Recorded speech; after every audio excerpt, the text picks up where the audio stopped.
लीजिए हाजिर हूँ हर सुबह और हर शाम की तरह लेकर के देश दुनिया की तमाम खबरें। नमस्कार दोस्तों, आप सभी का स्वागत है हमारे चैनल पर। तो हमारे चैनल को सब्सक्राइब कर लीजिए ताकि आप कोई भी खबर कभी भी मिस ना करें। आज के इस वीडियो में जानेंगे कोरोना वायरस का देश में कहर, कितने लोग हुए पीड़ित और कितनों की अब तक मौत।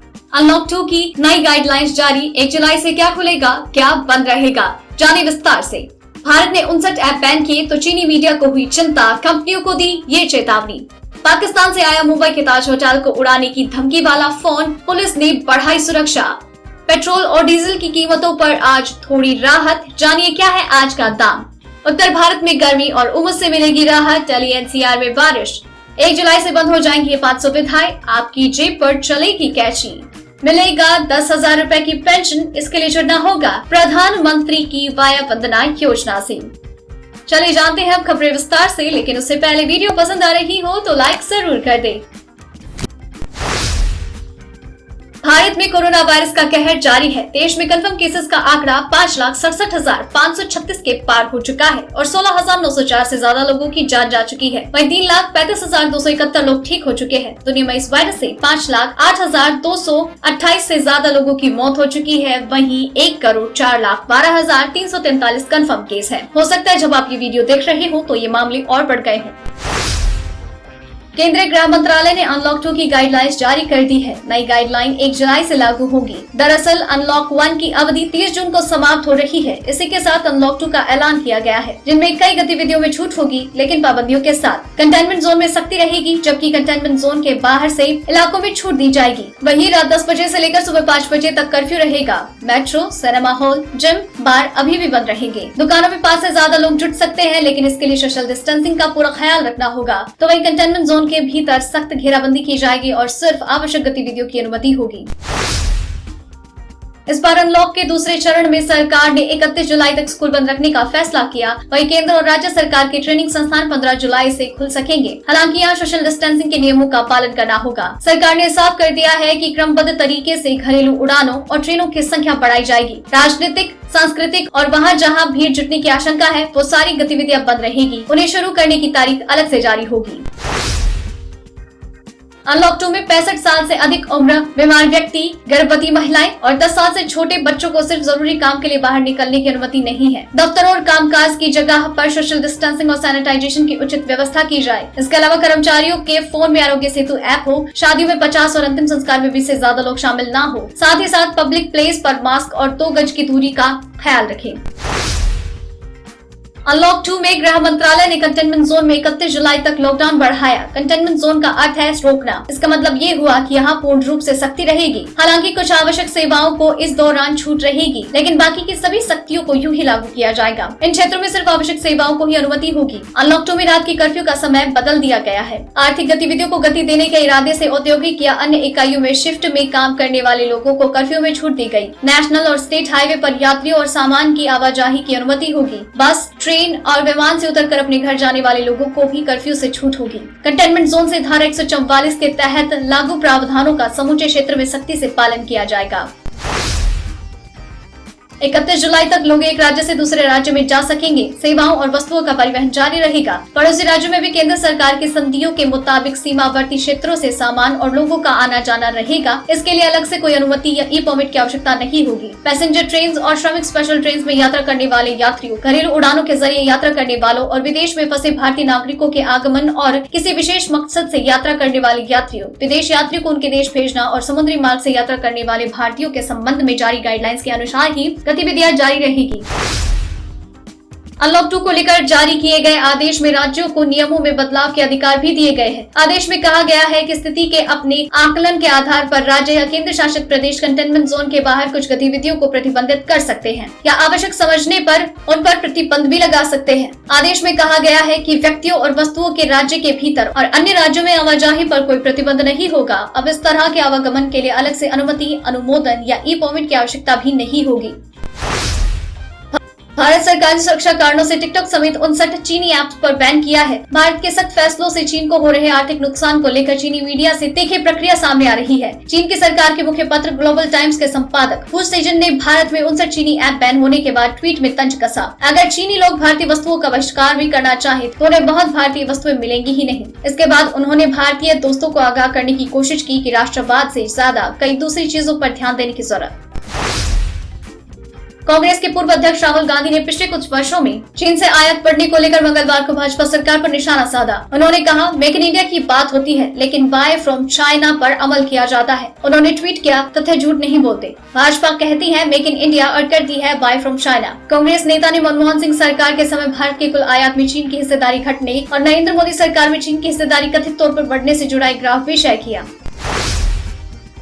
कांग्रेस नेता राहुल गांधी ने मंगलवार को कोरोना और अर्थव्यवस्था को लेकर पीएम मोदी को सुझाव दिए। राहुल ने कहा कि कोरोना से अर्थव्यवस्था को जबरदस्त चोट हुई है। इससे सबसे ज्यादा नुकसान गरीबों, मजदूरों और मध्यम वर्ग को हुआ है। राहुल ने कहा, इनके लिए सरकार न्याय योजना जैसी एक स्कीम लेकर आए। यह ज्यादा लंबी ना हो, 6 महीने के लिए हो। इसके तहत हर गरीब परिवार के खाते में 7,500 रूपए हर महीने डाले जाएं। राहुल गांधी ने कहा, इससे डिमांड बढ़ेगी और अर्थव्यवस्था फिर से रास्ते पर आ जाएगी।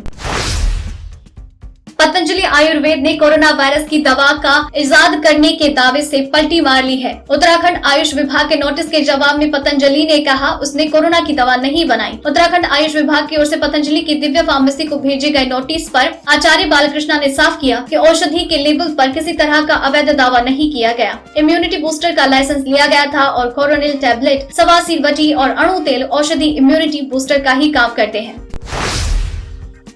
पेट्रोल और डीजल के दाम में आज कोई बदलाव नहीं किया गया। राष्ट्रीय राजधानी दिल्ली में पेट्रोल का भाव 80.43 रूपए और डीजल 80.53 रूपए लीटर है। इंडियन ऑयल की वेबसाइट के अनुसार कोलकाता, मुंबई और चेन्नई में पेट्रोल का भाव क्रमशः 82.10 रूपए, 87.19 रूपए और 83.63 रूपए प्रति लीटर पर स्थिर है। डीजल के दाम भी चारों महानगरों में क्रमशः 75.64, 78.83, 77.72 रूपए प्रति लीटर पर है। इससे पहले सोमवार को पेट्रोल के दाम 5 पैसे और डीजल के भाव में 13 पैसे की बढ़ोतरी हुई।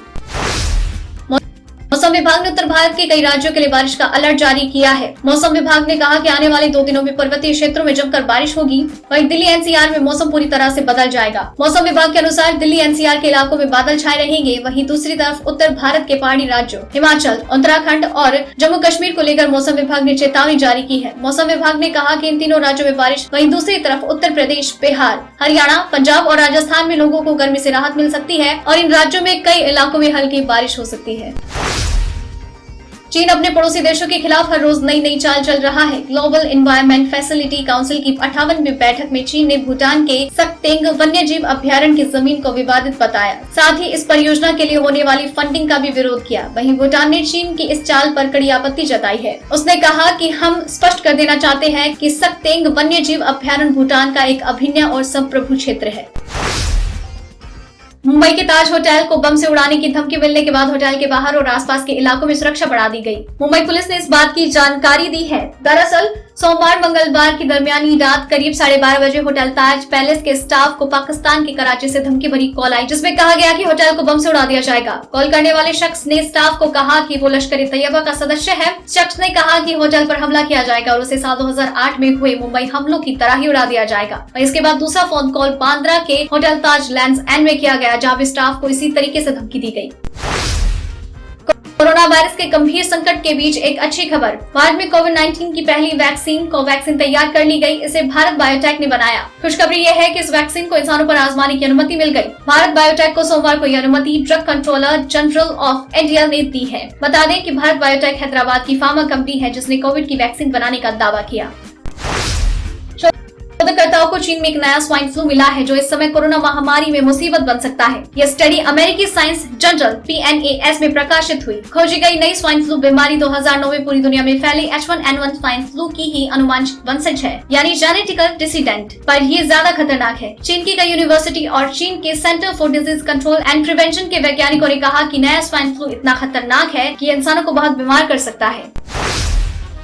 आंध्र प्रदेश के विशाखापट्टनम में मंगलवार सुबह एक फैक्ट्री में गैस लीकेज, घटना में 2 कर्मचारियों की मौत, 4 लोगों को अस्पताल में भर्ती किया गया। घटना सीना life sciences private limited company की है। यहाँ बेंजी मिडीजोल गैस लीक हुई। पुलिस के अनुसार जिन लोगों की मौत हुई वो साइट पर मौजूद थे। गैस कहीं और नहीं फैली। स्थिति पर काबू पा लिया गया है। मुख्यमंत्री सी जगनमोहन रेड्डी ने घटना की जाँच के आदेश दिए।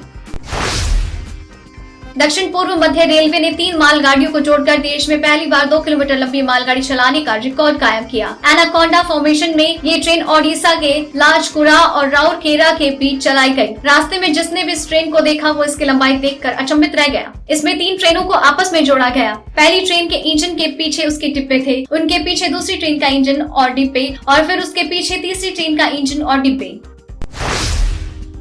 आज से देश में रसोई गैस सिलेंडर की कीमत बदल जाएगी। हर माह की पहली तारीख को देश की ऑयल मार्केटिंग कंपनी इसमें बदलाव करती है। मौजूदा समय में सरकार एक वर्ष में प्रत्येक घर के लिए 14.2 किलोग्राम के 12 सिलेंडरों पर सब्सिडी प्रदान करती है। अगर ग्राहक इससे ज्यादा सिलेंडर लेना चाहते हैं तो उन्हें बाजार मूल्य पर खरीदने होते हैं। 1 जून को 19 किलोग्राम और 14.2 किलोग्राम वाले गैस सब्सिडी सिलेंडर्स के दाम बढ़े थे।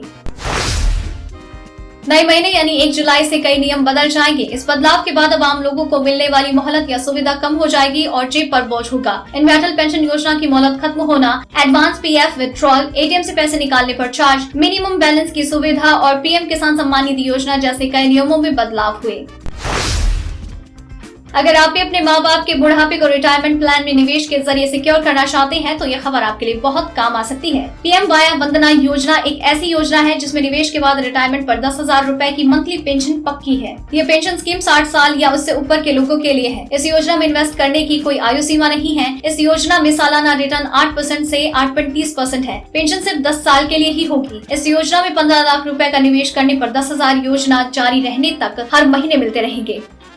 तो दोस्तों ये रही आज की खास खबरें। तो इसी तरीके से आपके लिए हर सुबह 6 बजे और शाम 7 बजे ये खबरें हम यूं ही लेकर आते रहेंगे। तो इन सारी खबरों के साथ आपको किस खबर के बारे में क्या है कहना, क्या है आपकी राय, प्लीज शेयर कीजिए। साथ ही अगर आपने इस वीडियो को पूरा देखा है तो प्लीज अपना नाम नीचे कमेंट सेक्शन में जरूर लिख दीजिए ताकि हमें पता चले कि आपने इस वीडियो को पूरा देखा है। आपको खबरें अच्छी लग रही हैं, आप इन्हें पसंद कर रहे हैं, प्लीज कमेंट बॉक्स में लिख कर बताएं। अगर अच्छी लग रही हैं तो वो भी बताएं, अगर कोई सजेशन है तो वो भी जरूर बताएं। फिर मिलते हैं कल, तब तक के लिए धन्यवाद।